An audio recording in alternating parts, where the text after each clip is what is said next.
Last term, when we were in Santiago, we felt the question of what's next. Where is our vision headed and where can we best be used? We saw there was a need within the university population for the gospel.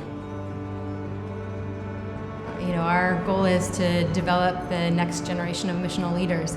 And this is the next generation coming up, and what a time to really meet them where they're at.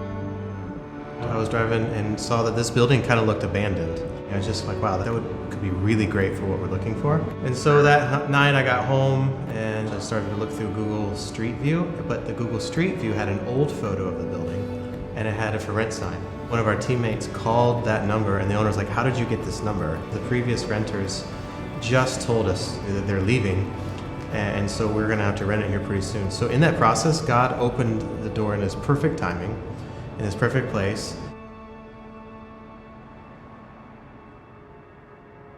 We had learned that down here was a workout gym. It was in terrible condition. We prayed in every corner of this space, and the Lord really impressed upon my heart two words, which were sadness and fear. A few days later, the neighbor came over just to introduce himself, and we found out the gym never opened. It was like a front for the business that was going on upstairs. For 3 years, it just sat like this, and upstairs was actually a brothel. So it all made sense, like why we had this sense of sadness and fear, to the point where the next door neighbor said he could hear the girls crying at night. Even before we realized what this space was in the past, it was a dark space, we could feel that. And so one of the first things we did was just write scripture all over the walls and speak joy and peace into the bones of this place. As people have come in here, peace is the word that we hear most when they describe the place.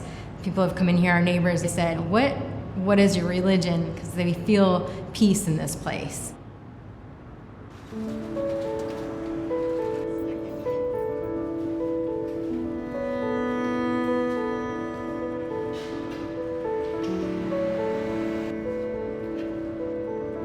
It's an inviting space. People can come in, have coffee, do homework, work on projects with friends.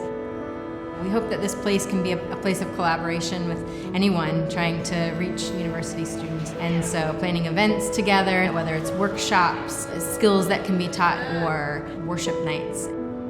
We discovered that the Dominican public education system ranked 143rd out of 144 countries in the world. And also students here have to study English as part of their curriculum. We have English conversation groups where they can come and practice with us. People are very opposed to the gospel, but they keep coming. We've been planting little seeds. After only 4 weeks of the English conversation group, someone texted our teammate to say, hey, would someone be willing to study the Bible with me? I'd really like to know more. So it's been amazing to see fruit so quickly.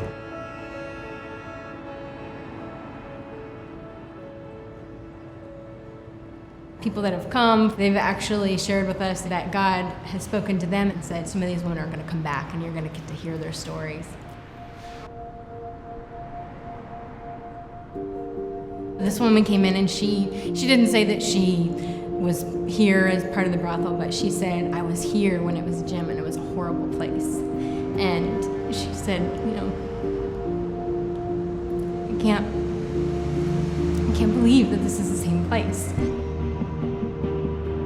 His story is a story of redemption. We want not just the building space itself to be redeemed and used for something good, but we want the stories that come out of it to be a story of redemption. We still feel that darkness all around us and sadness, but in here, there's light.